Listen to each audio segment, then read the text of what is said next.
Welcome, everyone, back to another episode of the Glory Boys podcast. Yeah. I am one of your hosts, Austin. I am Darren. I'm Trev. And I'm Ray. And this podcast was designed to help creatives like yourself build wealth. And our goal in this podcast is that this isn't created just for one particular person.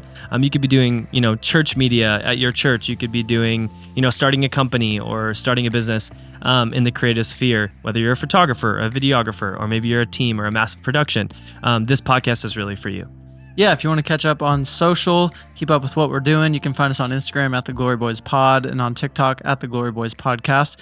And this episode and others like it, you can find on YouTube or any podcast streaming platform. And if you want to follow all the behind the scenes, the day-to-day stuff on the business side, just go to @GloryVisuals on Instagram and on YouTube, and you can see all the music videos, everything else we put out there, even some vlogs in there, house tours. Oh. You never know what you'll get. That's Make right. sure you go follow those too. Yeah. So smash that like button, hit the bell, go to the other channel, hit the bell, Yep. follow us on Instagram, Yep. do all the things. All of them. Today, we have an extremely special episode. Yeah. Very pumped to introduce our friend Devon Foster, aka Yeah. DJ Devon Dupree.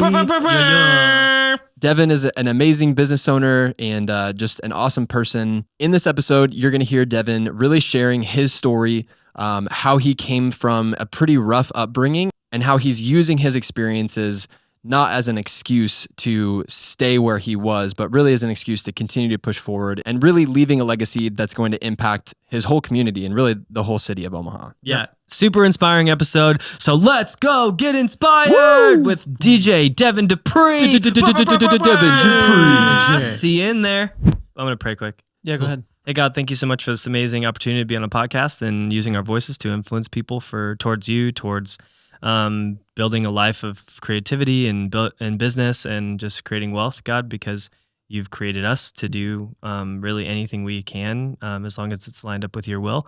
God, I pray that the words that we share today would be full of wisdom, full of joy, full of peace. God, that people that are listening will just continue to be inspired to be the best version of themselves, and that they would continue to be pushed to do things that they don't feel like they can do. So God, just give us wisdom and help us just have an amazing conversation. In Jesus' name, amen. Amen. Man. All right, here we are back at the Glory Boys podcast. Hey. And today we have an amazing guest, one of our really good friends, Devon Foster. Hey, thanks for Let's having go. me. Thanks for having me. I'm very excited. He's here, the man, the myth, the legend. Let's do it. Yeah, so Devon, you own obviously multiple businesses. You have dreams to own a ton of different things. I mean, we'll get into some of it, but just right off the bat, just share a little bit of who you are, your story, just kind of where you come from. Sweet. All right. Well, it all started, I would say, I guess my real story to me starts in high school, I would say. Music was kind of just growing up. Music really saved my life. I didn't grow up in the best circumstances, and I remember just always connecting with music to kind of get me through days, get me through hard nights. So with that being said, I basically was taken in by an amazing family, and they helped me pursue my dreams in music by getting me my first set of turntables. And so I got my first set of turntables when I was in high school. I was 15 years old. And then I kind of just started, messing around, training myself in the music. I had a great mentor.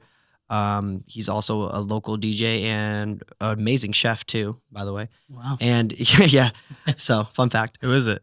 His name's Mr. West. Okay. You guys might know him as Chef West. He was on. He's all over our radio. Chef local West in radios. the morning Yep. scramble, baby. Yep. He's all over our local radio stations, and he was on MasterChef. He's done a lot of big things in his life. So Sick. he's my best friend. He's my bro. And I mean, he started off as obviously as my mentor. So kind of started doing the DJ thing, and we got really excited. And so we're like, we want to DJ for people. So we started renting out halls and stuff in high school. And basically what we would do is my friend's mom ran this hall, Miller's Social Hall, actually. And so what we would do is I was like, hey, I want to have a birthday party. Like, I would like to invite some friends and stuff. And she's like, okay, we'll just charge like $5. We don't have any events going on. Charge $5 per person, and I'll be there, and we'll have some fun. Yeah. And then I was like, hey, yo, Tay, like, this could be our first gig. Like, let's do our thing. Let's show them all the skills we've been working on and stuff, So I was really excited. We ended up renting the hall, and inviting just people all over our school and stuff. And then those friends kind of invited people from other schools, and somehow we ended up with just hundreds and hundreds of kids that ended up, and she was not ready. So we weren't staffed for this for the first like for the first like 2, 3. And we ended up making thousands of dollars. Wow. And she let us keep the extra because she's like, I was not expecting this, but here, you guys put in the work. So when I saw that when I was a kid, and like coming from nothing too, you're like, whoa, like $2,000 and you split it with your buddy in high school. You're like, whoa, that's a lot of it's a lot of money, Like at the time I was actually working at McDonald's. Like I was 15 years old working at McDonald's with my worker's permit and everything. Wow. So after that I was like, oh, McDonald's don't need this job anymore. Cause that's like 10 paychecks. Yeah. Literally. Right. And that's hard work. That's hard labor. Like when you're in high school and you play sports and you do all this stuff, and then you have to go on Sunday, you have to go to work at McDonald's all day and, grease, like, it's the struggles, know? So, from there, we just continued doing that stuff at the halls. We started renting other halls, and it just became pretty popular. And then graduated high school. My foster family at the time, they moved away. And so I was like, okay, well, I guess I got to get a job, and raise myself and keep stability and whatnot. So I got a job at a phone store. I worked there for 6 to 8 months or so. Sorry, go ahead. You got a job at the phone. Yeah. No, you're good. Dawned on me that we got to make sure, pristine. This is the Glory Boys podcast. We keep it pristine over here. So you got a job at the phone store? Yeah, I got a job at the phone store. Worked there for what phone store? It was Cricket. Oh, okay. We were combined with Sprint actually at the time because Sprint had owned Cricket, so it was Cricket Sprint, same thing. Yeah. Worked there for about a year, not quite a year, but I was basically 19 years old, or I was almost 19, and I was like, and it wasn't a bad job. Like I was making, like $14 an hour, 18 plus commission. So it was like, not a bad job for a starting job, but I just didn't love it. Like, and I was just like, I want to do what I love. And I just loved music. I loved DJing. I loved the whole aspect. So basically I approached, was getting opener gigs at the time. So I was meeting older DJs because Tay was kind of in the game. He's 4 years older than me. So again, he was my mentor at the time, and he had already graduated high school and had already kind of been in the scene a little bit. And he kind of plugged me into, the kind of the local lounge and nightclub owners and stuff. And I was 18, so I wasn't supposed to be in the clubs, but I don't know. They never really asked, so I never really said anything. Yeah. So I kind of just started doing kind of grunt work, and I was like, hey, I'll be your opener DJ for all your DJs. Like, because typically nights don't start till 9, 10 p.m. So I was like, I'll do the first hour for $50 and I'll help you do liquor inventory during the week. I'll clean, whatever you need me to do. So I kind of started working in these like bars, lounges, just trying to learn the industry, learn the game. And then that allowed me to also have more time to focus on my art, which at the time was only DJing. So kind of started from there, did some club gigs, and then started getting better and better. I continued to also have events and stuff in the meantime. So I still like have these bigger events on the side and just building my reputation, building my skills. And then from there, kind of, again, continued throughout the years. And then I started doing private events, ended up getting a job with Rake Radio and stuff, our local hip-hop station. Did a bunch of stuff with them, learned so much, learned a ton of, from this kind of stuff, hosting, doing live, connecting with people in the community. That was great. I loved it. Didn't pay super well, but I just gathered so much experience. It also helped me build, again, my reputation with which in DJing, it's pretty important. You gotta kind of, market your brand, just like any company, So started kind of getting to the radio, went through that little phase. Now kind of switching over from all the lounge and the radio and all that stuff. And now I'm kind of I did traveling, I did festivals, I did all that kind of bigger stuff. And now I'm kind of settling into the corporate world. It's what I really enjoy. I enjoy the professionalism. I just enjoy, I just really enjoy about DJing is curating like memories and just good times for people. So, continue to DJ for 10 years from there. The pandemic came. Pandemic kind of slowed down DJing a little bit. And so this was 2018? When did the pandemic start? 2020. 2020. I feel like it's been forever, but So 2020 pandemic came, and I was like, I want something. And what's crazy is we're in we're in a weird state because we didn't really, I'm not saying we didn't take the pandemic seriously, but we were a little bit more lenient Right. than Yeah. a lot of states. Mhm. So I still had DJ gigs, like, Yeah. you know, like a lot of places were not closing, like, People just like fist bumping, yeah, wearing masks, right. and you know, yeah, you like know. 6 foot apart. Like, I mean, trying to dance with my wife. yeah, Like, yeah. "Hey, babe, I see you over there." Right. No, you would envision that, but honestly, just I think Nothing People really didn't changed. care. I mean, we Yeah. could talk about this is a whole nother episode of itself, Yeah. the political spectrum of like Yeah, we don't need to what do you that. believe. So yeah, Yeah. we won't get into all that, but whatever.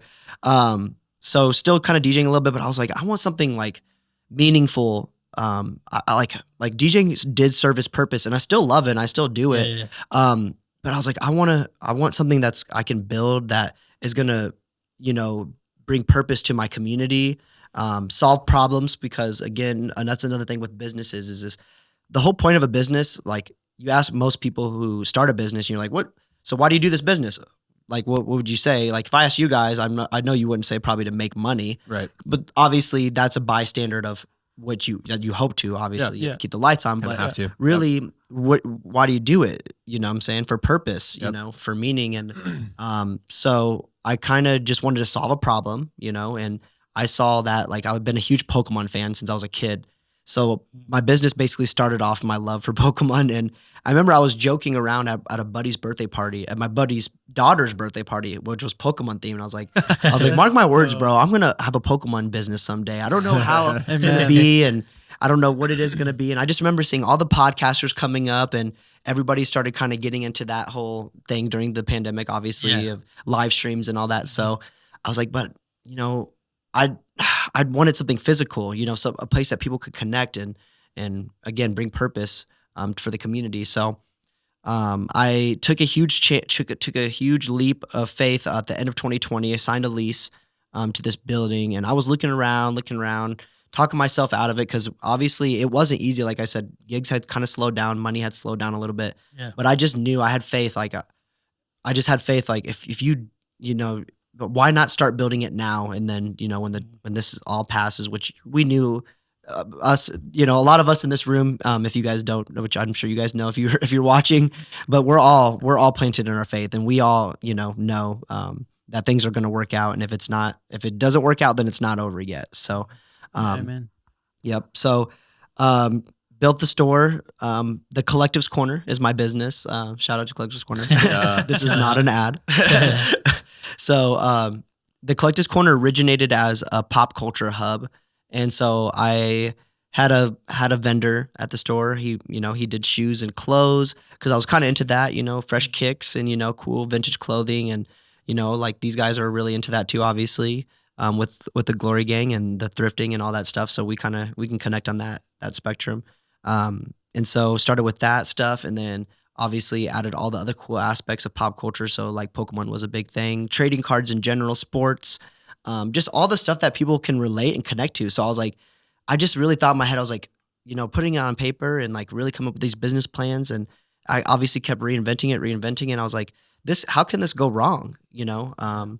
So, I mean, people love this stuff. So how can they not connect on it? So went ahead and signed the lease and started the shop, started building it out. Took about 6 months of hard labor, got the place to where I wanted it. And that's where the Collectives Corner, my next business kind of, you know, planted.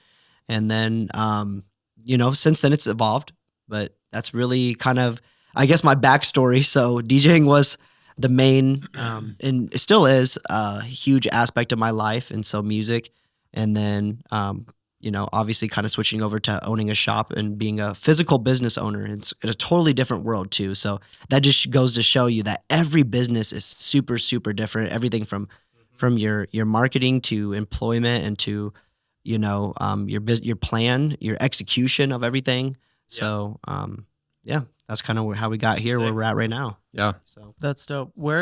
I want to know, where was like the turning point for you? I know that first kind of event you said at that hall, Yep. was kind of a turning point as far as DJing goes, but where was the turning point for like just general entrepreneurship and, you know, you starting the Collectives Corner and things like that? Like, was there a point where you started to believe, maybe despite a rougher upbringing, of like, there's more out there for me, Yeah. and there's more I can accomplish? Yeah, so I would say really at the phone store. I was 19 and I just felt like I was working hard because I'm a hard worker. So like I was working my butt off to like, obviously I wanted to maximize my commission, but like I also solve problems. Like, and that's what you do at a phone store. Like people, that's all you do is actually people come in with problems. Yeah. You know? So I was like, I feel like I'm like, it was just super simple and it wasn't really me reaching my full potential.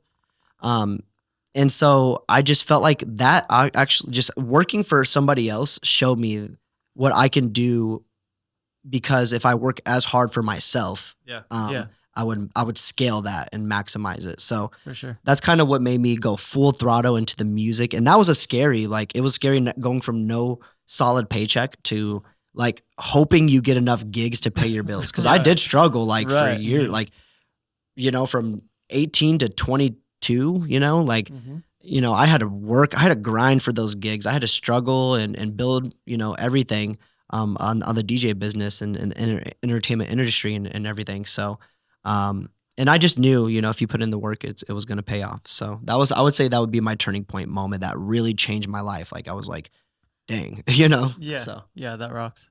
Yeah, that's really good.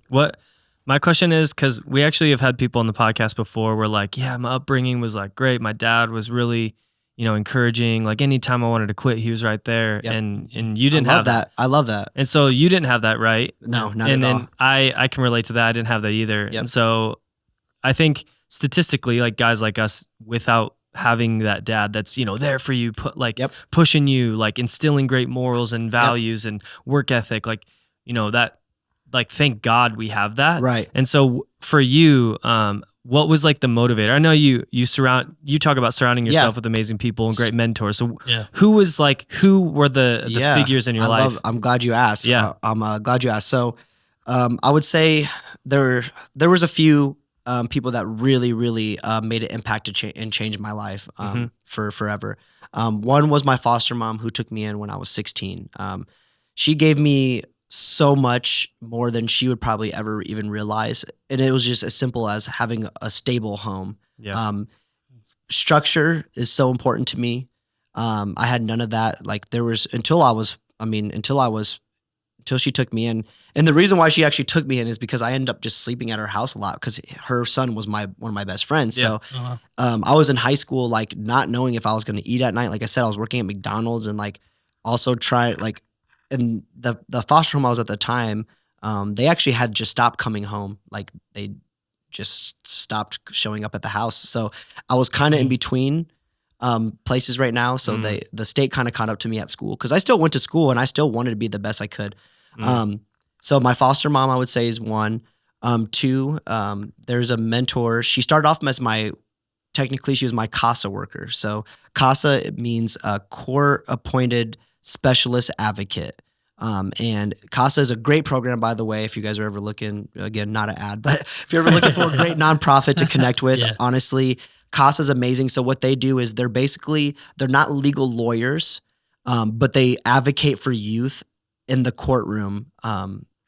So what she did was since I went to foster care when I was 5 years old, she picked me up once a week from when I was 5 years old until I aged out of the system. So I knew her my whole life. Wow. Eileen, she's seriously one of the best. And she's so raw and real too. Like she obviously always looked out for me, but she always kept it real with me too. Like because I had a lot of behavior problems growing up. I think in turn of my environment, right? Yeah, because of my environment, I'm sure. So she would help. She would just pick me up, ask me how I'm doing. How's the current home I was in, whether it was a group home or a foster home or whatever I was in at the time. Throughout the years, she would always check in on me, try her best to also connect with whoever was watching over me, I guess. Again, at the time, because a lot of time it wasn't foster homes. Sometimes it was group homes and you're in just whatever with staff and stuff. So she just always looked out for me. She gave me my best memories too. She took me out to eat once a week. She's the one who clothed me because again, a lot of the times the state, they give you a stipend, yearly stipends. And usually it was like 2 a year, like one for the school year, one for the summer. And it was like $100. So you got like $100 for clothes and shoes. Wow. So like, you got to pick sometimes. Right. So a lot of growing up, I wore a lot of the same fits, like growing up in all the elementary schools and stuff. I remember that. So she would just always like, she always just saw me and she was just like, let's go to the mall, let's go do this and let's go do that. So she just showed me like, wow, like is this what it's like to be a normal kid? Like to go just like out to eat with your mom or grandma. She was more my grandma age, I guess. And so I basically consider her like a grandma essentially. Very, very special woman. Never got anything either. So CASA is a volunteer program. So it's not like she got anything for doing all that she did. She got me my first cell phone when I was 14. I've had the same phone number ever since, been on her plan. Now I actually pay for her plan because she did so much for me. Yeah. So it's cool that I could give back now as a man. And so there was one more mentor. His name was Bob Kruger. Probably the most special man in my life of all time. I lost him back in 2017. He died. He passed away. He was he's older, so he lived a very long, prosperous life. Nothing too crazy. So it was, he was just a beautiful human. He was a pathologist, which I don't know what that really specifically what I just remember, So he was a doctor. I met him through Teammates mentor program. So he would come to my school and have lunch with me once a week, whichever school I was at the time again. And that started when I was in 5th grade. I met him when I was in 5th grade. Him and his wife, Bev, very, very special people. They had 3 boys of their own too, and who were already adults at the time. So they were just looking for, somebody to mentor and do whatever. So he would pick me up once a week, Sundays. He would take me to church a lot of the times, wherever we went. And then he had a lake house, so we would go out to his lake house. He would teach me how to fish. We'd ride on the boat. We would do, just everything. He would help me with my homework whatever I was, dealing with. And one thing about Bob that really, really changed my life, that I can't wait to tell him in heaven one day, which I'm sure he probably already knows, but he taught me patience. I had a lot of anger growing up. I was a very angry kid. I got into a lot of behavior things, again, because, the environment was just crazy. But when I was with him, he sat down and I could lash out, yell, be mad about whatever I was mad about, but he would just sit and listen. And then he would wait and then he would respond and he would just talk to me and say, why, you're probably feeling this way because of this. Or, he taught me how to cope really with feelings, and that's something your parents should do, Right. So, people might not see, most people's mentors are like, oh, well, this guy's a great business mindset and great this and that. And there's different, different mentors that serve different purposes. Yep. Yeah. But I would say those 3 people, and I still even go see Bob's wife. She's in a nursing home right now. I still take her lunch every other Tuesday. Very, like I said, a very, very special family. I'm connected with like their grandkids now, they're like friends to me now, very special. Grew up with them pretty much. So yeah, those are the mentors that probably, they taught me so much, just life skills that you usually obtain from your parents, from your teachers, from, whoever's just kind of around and raises you, and they were the ones who really taught me and showed me like, wow, I don't have to be a byproduct of my circumstances, They connected with me so many programs growing up, like Bridge of Independence, Project Everlast, Foster Youth Council, all these councils and stuff, which I'm still even active on and get to advocate now for other youth, which to be honest, I should be a little, this podcast now, I'm going to say right now on live on podcast, I'm going to start keeping myself a little bit more accountable with being active. Cause I've been a little less with the businesses and, you make excuses for life. So, but those programs are really special and they connect me with those also. So if you don't mind me asking, at what age did you start to go to like group homes or foster homes or? So I was taken first from my mom when I was 5. That was the first time. So it's been off and on since. I got reunified with her a few times in between, but they were never more than 6 months. Never more than a year for sure, but I think I did do like a full school year in 4th grade with her. She lasted for a little while, but just drugs can really overcome people and take over personality, and it's unfortunate, but addiction is very real. So love on those people and give them forgiveness and just do the best we can. So and your mom's a part of your life now? No, she's not really a part of my life right now. Kind of a same circle still kind of going, unfortunately. Yeah. But again, you give forgiveness, you give love, and just do the best you can. Be the best reflection. You know what I'm saying? So that hopefully one day, they'll come to Jesus and learn for themselves. So Right. So you have other siblings as well? Sorry. Yeah. I do have. I have 2 other biological siblings with my mom. Okay. All different dads, but I lost my little brother in a car accident last year. He was my best friend. I loved. So me and my mom had a relationship throughout the years. As far as talking and communicating, because my little brother was a really, really, really, really huge part of my life. I loved just being his mentor and being there for him, and we connected a lot. I just loved doing everything with him, from his homework to taking him shopping to signing him up for sports to getting him to his games. Everything, like, that was just a very special bond that we had. I do have a biological little sister also. We're not super close for personal reasons, and again, I just hope that one day we all can be close and we can overcome our addictions and our problems and everything, because I would love to, be connected, with my family and just help however I can. So Yeah. I was gonna say, so maybe a handful of weeks ago, you went on a trip, and I just noticed on your Instagram, and you'd captioned it something along the lines of doing things now that you didn't have the chance to do as a kid, basically. Yep. And so it got me thinking now, like, you obviously have goals for the future, yes. but if you were to be able to go back now and just tell your younger self something, do you have like what would you tell young Devon, basically, knowing now how, how you've grinded and how you've met Jesus and your life is going in a trajectory that maybe it wasn't before?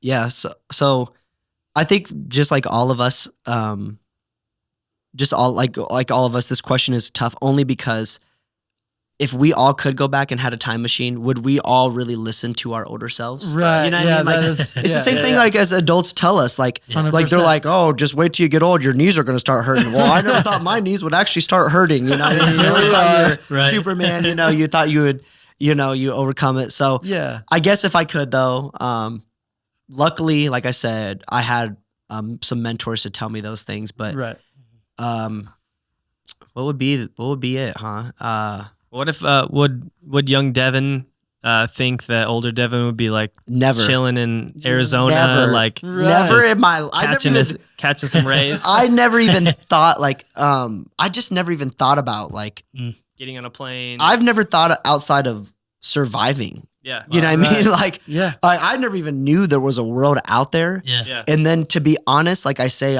I give a lot of credit to these mentors of mine, because if I didn't have DJing and stuff also, that's what DJing opened up so many doors for me, and I cannot stress that enough. And so that's actually we're on a podcast, so this could also tie into business too. Yeah. Don't get sometimes you feel like you're just in the motions, and that could be even if you're at a job and you want to start a business.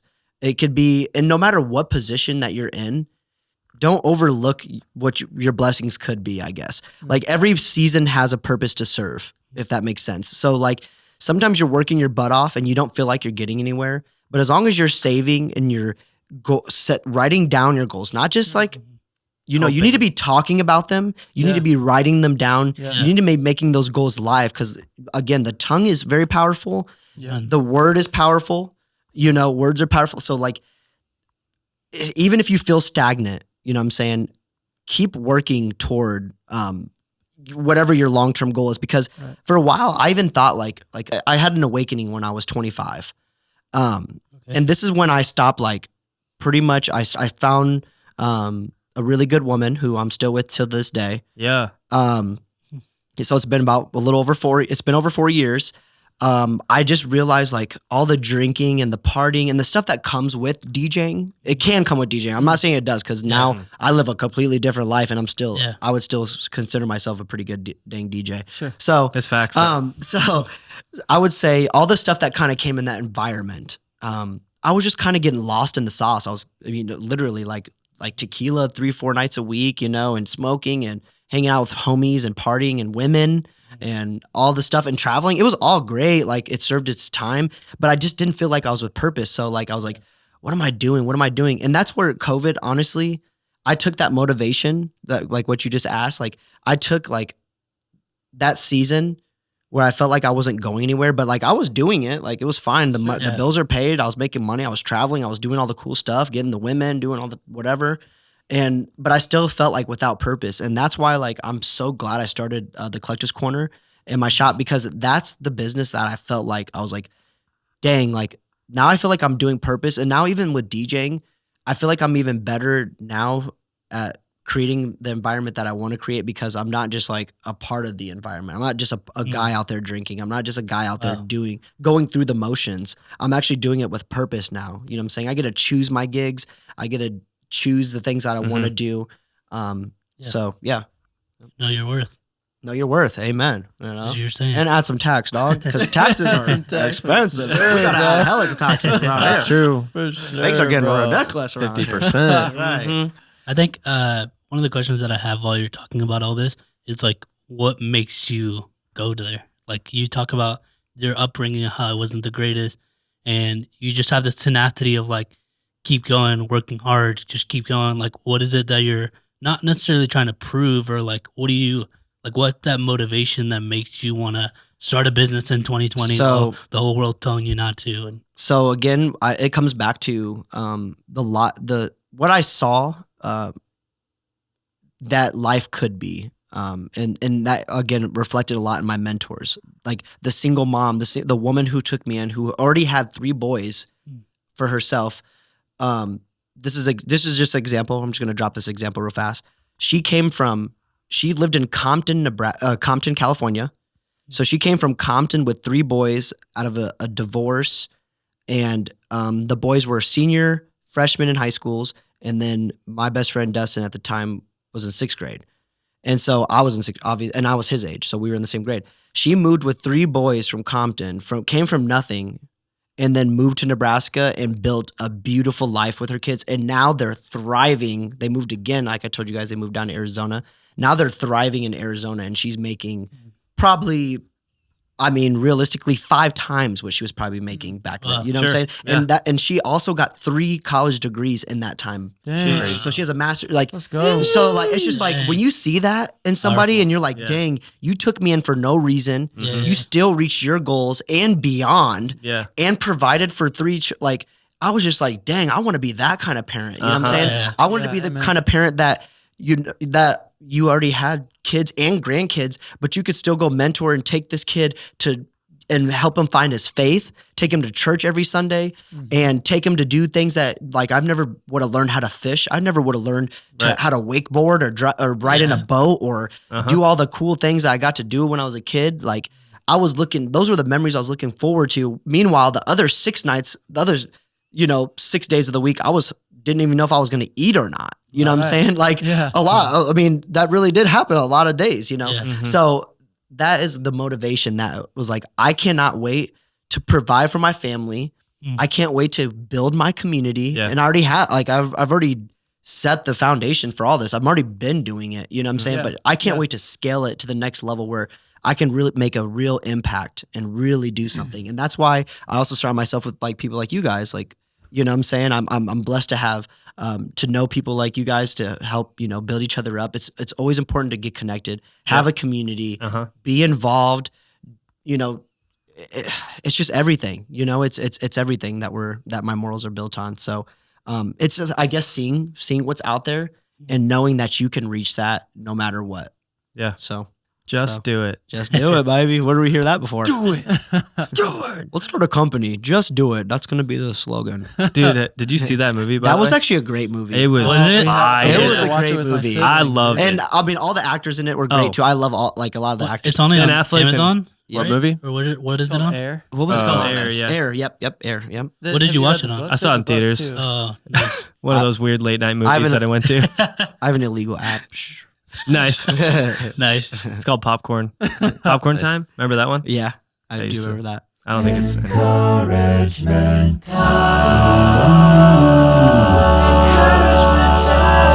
This is beautiful. It's almost as beautiful as your voice on it. Awesome. No, it's more beautiful. I want them to sing every time they press it, but they never do. No. Yeah.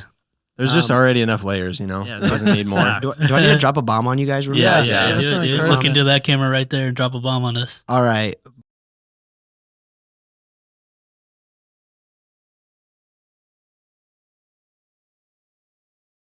My words for encouragement for you today is remember that every season serves a purpose. So if you're building whatever you're building, whatever you're trying to achieve, whatever you're trying to do, just make sure you're doing actions and thinking and speaking with purpose toward that goal. You know what I mean? Even if it's a little bit better every day, if you're only reaching that goal, not even 1% every day. They always say be 1% better every day.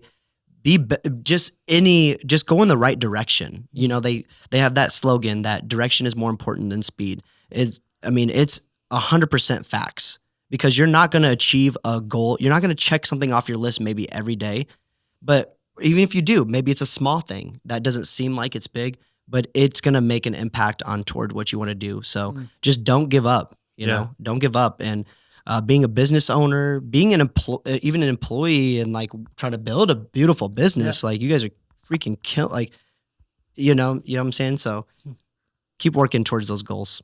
Don't good. give up. Yeah. Yeah. Heck Yeah. yeah, dude. Spicy boy. Spicy. Yeah. I have one Yeah. question. Okay, sick. What you got, Ray? What you got? round us I think my out. last question is: you own the Collective Corner. Yep. You DJ. What's your dream? Yeah. So the funny thing about dreams is they do change. So Okay. with that being said, don't be discouraged if your dreams change. But right now, my current dreams are to own. See, and the question is so broad because my dream is to be successful, quote unquote. And so, like, what does success mean to you? What does success mean to you? What does success mean? What to does success mean to you, Devon? So success means to me, I would like to build multiple businesses that, one, actually have a true impact on the community. Mm. Okay. Two, are solving problems for people in the community. Three, obviously generating revenue.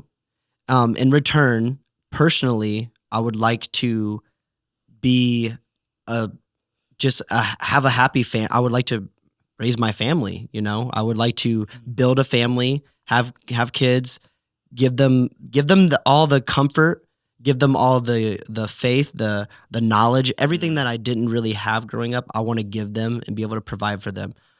So basically, I guess my dream life is on the business side is to own successful businesses, but on the other side is one, get as close to God and Jesus as I can in this life. And in return, I want that to reflect in my family, you know what I'm saying? And all that we do. So I just want to be comfortable. I don't want my wife or my kids in the future to ever wonder if they're going to have a meal at night, or if they can do something that they want to do, if they want to achieve a dream, or if they want to go after something. I want to be able to help provide that opportunity and, and just change the world in whatever way I can. And sometimes changing the world just means changing a couple lives around you. It doesn't have to be literally the whole world, because it's a ripple effect. You know what I'm saying? Help who you can and do what you can. Because even if you don't have money to help people, you have time. If you don't have time, you have money or effort or whatever, connections, networking. There's so many ways to help people. So I guess I just want to help people have a successful businesses and build a beautiful family. There you go. I love it. Those are the three. It's awesome, That's man. great. Sick. Super inspiring. And I think what's really cool is, you talk about how it doesn't have to be a huge impact on a lot of people, but your CASA worker, what was her name again? Eileen, I actually got the opportunity to meet her. Oh yeah, I forgot. You guys did meet her.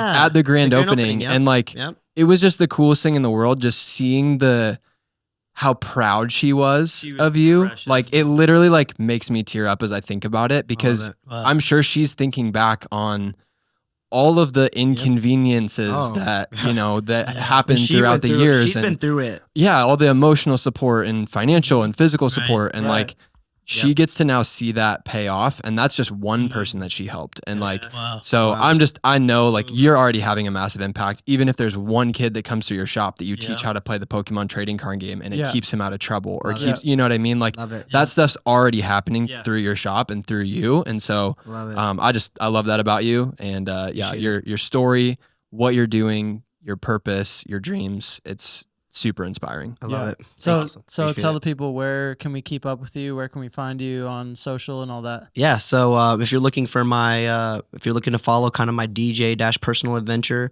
I'm on Instagram at DJ Devon Dupree, Devon Dupree. And then you can find me on Facebook, DJ Devon Dupree also. And then my shop business.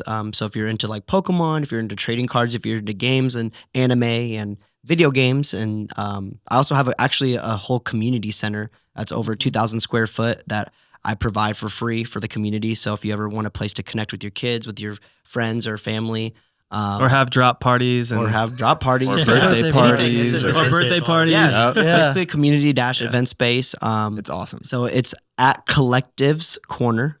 So Collectives Corner, and that's Instagram, Facebook, same thing. But yeah, that's where you can find me right now. Heck yeah. Sick. Awesome. We will Go link give all him a those- follow. Yeah, we'll link all of them in the description. Love it. So Absolutely. you can find it easily. But Heck thanks yeah. for joining us, Devin. Hey, Yeah, thanks for thanks, having you. me. Seriously, I've been kind of waiting for this. You know, I know, yeah. Like, We were talking, we're like, Like, why have I we love not this had podcast. Devin on already? Like, Yeah, it's man. such- we actually had this conversation. Yeah. Like, I think when I had my old shop, it was Yeah. like a year ago. For sure. Dang. So that we made it Well, happen. this will be the But first perfect event. timing. Well, Yeah. see, event yeah, times. it's always perfect timing. It's always Right. God's timing. So, and it's Right. only going to build, and you guys are building something super, super beautiful right here. You guys are honestly, I don't think you guys understand how inspiring like you guys are in the community to not only me, but to many, many people. So there's a lot of conversations. You guys are just building so many cool aspects to your business. You know, you're not only doing content, you're doing content in so many versions, but you're also doing work in the community. You're doing God's work. So you guys are doing beautiful work here too. So I love it. Thanks, bro. Yeah, Yes. we appreciate it. Wow, that was such a great Wow, episode with dude. DJ Damn. Devon DJ. JJJJR. What is JR? It's like a DJ or a Whoever producer. produced Some producer. Jason yeah. Derulo's stuff. I don't know. What you say? That was pretty good. Sick. Someone clip that. What you say? That was amazing. Yeah, that was a great episode. Dude, seriously, he's so inspiring. He has just been killing it. Like Yeah. starting multiple businesses, coming from where he did. Yeah. The thing that I think I got from that was really important is having really amazing people in your life. Yeah. Yeah, I feel like for sure. his mentors and the people that really, even just some of his foster upbringing, God really placed like some really influential people in his life to keep him going, and it's Yeah, really yeah. sick. So I love it. It was super, super good. Yeah, I love how his goals were not materialistic and things that he Right. wants, but they were like impact driven Yeah. in ways he can change his community. Super awesome. Yeah, Super leaving a great legacy. episode. Definitely, that's sick. I think it also goes to show like him talking about it doesn't matter where you came from, Mhm. you Yeah. can get to where you want to be at. Yeah. Yep. Yeah, definitely. Thanks so much for tuning in. We can't wait to see you in the next episode. Yeah, you are. Peace. Bye. See ya.